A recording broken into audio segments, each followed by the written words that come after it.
What's up, guys? This is Demon, my second installment in my top 5 series. My first one was on Logic, telling you my favorite songs from Logic on his albums, and this video is going to be about my top 5 Yellawolf songs. So, number 5, Pop the Trunk, because it tells such a poetic story about somebody sneaking onto his dad's property and he just ends him. And how he wakes up to hell, and he uses rap. He drives around in his friend's car and just freestyles to beats, trying to get notoriety, try to get noticed. And his friend gets a text or a call that says like one of his girls. It sounds like he's a pimp, kind of, but like one of the girls he's into is fucking another dude, so he's gonna end him. He says, take my watch and I'm gonna shoot this dude because he's fucking with a girl that I'm fucking with. That's so crazy that he would go from just like me and my friends. Like, I've freestyled in a car with my friends before. I cannot imagine going from like such a creative mindset to such like hell, like to such a chaotic, like it's flipping the coin in the air and just seeing how crazy it gets before it lands. So yeah, and that also was a song that got him noticed by Eminem. So that's the first song I actually really heard and got into by him as well. So Pop the Trunk, because he got notoriety with Eminem. That's what really got him signed. And it's such a crazy story and how hectic his life was before he got signed. Number 4, Johnny Cash. This song is very important to the entire scheme of the album, but it's important to me because even like when it doesn't necessarily have to be performing live, when you're doing videos, like just videos like this, you get anxious, you can get anxiety attacks, like you get nervous, and he really puts that in perspective, like just saying like I'm the opening act, right? I'm performing the 15 minutes before the main act comes on, and how worthless you feel. Like you put your heart, you put your soul, you rip your heart out of your chest, and you bleed for the audience, but they don't care. They spit on you, they throw shit at you, they boo you off stage, but you put so much of your life into the music, you're just hoping that someone in the crowd clings to the music. Which is crazy to think that, we look at these people, these Eminems, these Jay-Z's, they're people. They deal with the same things that we do. So they get nervous, they get scared, they get anxious, and he really puts that into perspective, kind of takes us back from that, oh my gosh, it's Yellawolf, to he's a human being. He talks about how shitty he felt, knowing that people weren't there to see him, so he's like, the next time I come to your town, I'll be the fucking headline. Yeah, Johnny Cash. So he's saying, I may be here now, you may be treating me like shit because I'm not where he is, where the opening act is, but one day I will be. You will be here to see me, and when you do, I'll be here. I'll be back. I'll be here to prove everyone wrong that made fun of me when I was at this point. So I like the song because how introspective he is on the performing side of the music, and how just because your name's an Eminem, a Yellawolf, you came from the bottom, and you had to work to get to where you are. And he talks about the struggle and whatnot, and I really cling to that. This is one of my favorite songs off of his new album. So, Johnny Cash, number 4. Number 3 is Empty Bottles. I really like the break in the instrumental where he goes fast, because a lot of people clung to Yellawolf because of his speed and his versatility with his flow. But the part that I really like in this song is he's talking about waking up after a hangover and feeling like he got shot because his head hurts so bad, like he feels like shit. He said, trying to take another shot at Jack D, but Jack D shot me with a sawed-off.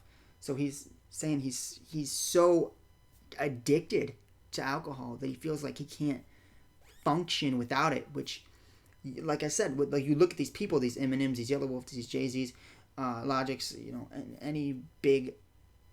anybody that's famous at all, and you don't really realize how they're people. Like, it brings you back down to earth, takes you back, it makes you realize how vulnerable they really are.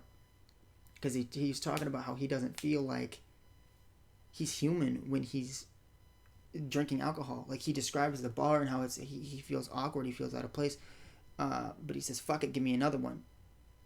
He says, give me a shot. Fuck it, make it a double, make it a triple. Fuck it, give me the whole bottle. Now it's bottoms up. What a positive role model. Like, people are looking up to me and I'm getting shit-faced. So he's feeling bad about what he's doing. And just sharing that struggle and being so honest about it is why it is number 3 for me. And then this is number 2 is Heartbreak. This is my favorite song off of his new album because it's talking about how he's in a relationship, right? But it seems like the person that is in the relationship with him is only with him for the money, which this is something that everybody is afraid of. Someone not being there for you, for who you are as a person, but for what you have, what you own, the money that you have to spend on them. So he talks about, he said, go ahead and buy yourself a lawyer. Shit, here's a whip so my kids ain't got to walk to the store for you. Fuck. He said, I should have pulled away. I'm carrying her like an elephant on a dinner plate. Like, he's talking about how, like, I've been trying to build a business. Like, he has a clothing line. Like, he has the records he's trying to make. And this girl is like, I need money. I need this. I need that. I need this. I need that. Really supporting herself. It sounds like that she's supporting herself to be with him. And then he talks about, you and your boo were sipping Cavassier. Ooh. Like, saying, like, he talks about how she's spending money on drugs while he's on tour. He said if they only know the toys that their mama could afford while daddy's on tour, which is crazy. So he's just, this song is just really fucked up, but it's it's so real. Like, once you get famous, like, to a certain level, and you have money coming in, you really don't know who's there for the handout or to be with you. That's why, like, I'm kind of scared if it ever happens, when it happens. I'm scared to see who's going to change. So, yeah, Heartbreak is number 2 because of how terrifyingly real that situation is and how, hard that must have been. And the fact that he even shared that. That's why it's number 2. Number 1 is off his first album. It's called Last Song. And it talks about his lack of a father, which is crazy. He says, Daddy, can you see me? I'm putting on a show.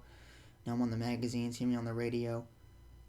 So what do you think? I hope that you're proud now to watch it all go down. I'm sorry, Daddy, you didn't get to watch a show. Now I'm always on the road. No time to say hello. What do you think? I hope that you're proud now to watch it all go down. And just the fact he talks about, like, men treating his mom wrong, and like he treats her with respect. And he has to sit there and watch all these guys treat her like shit, and like she's a hoe, and like she's not worth anything, and he's sitting there like, my mom's beautiful. Why is this happening? Why did my dad leave? And now he talks about, like, oh, now that I'm famous, he's gonna give a shit, but it's not gonna change anything that happened back then. Just it's cool and really sad that he had to live through that, like watching his mom get treated like shit and being able to look back on it and share such a dark past. Like, that's a hard thing for a kid. And it is beautiful to watch it come full circle, and for him to be able to be like, yeah, this was wrong, like, you fucked up, and now that I'm famous, now that I've got money, now that I've become successful, I don't want you. You didn't help me become successful, so I don't want anything, I don't want, you didn't earn this with me, you didn't help me get to where I am, so you don't deserve the fruits of my labor. In fact, you caused it to be worse. Which, songs like this make me proud and happy and thankful to have the parents that I do, and just because he went through that struggle and he was so true about it, telling the story. That's why Last song, I know his first album wasn't the best. It didn't do the best in record sales. But the last song is my favorite Yellawolf song. So, what are your top 5 Yellawolf songs? What are your top 5 Logic songs? Remember, I'm going to be posting a new one every Tuesday. So, come back weekly. I'm going to have content coming out, pumping out. And Dan is actually doing the next top 5. So, go when that comes out, check it out. I'll put a link in the description to the Logic video. And once it comes out, I'll put a link to the video that Dan is doing. So remember to comment, rate, share, subscribe. Who should I do a top 5 on next? Like I said, I did Logic. I've got Yellawolf down now. I'm going to do a Kendrick, Eminem, Jay-Z, J. Cole. So I got plenty of artists, even rock bands and whatnot, not just rappers, but my top 5 songs for a lot of different things. But if you have an opinion or want to shoot some ideas, spitball with me, hit me up on YouTube, put it down in the comments. So thank you guys so much for the support, and come back next week. See you then.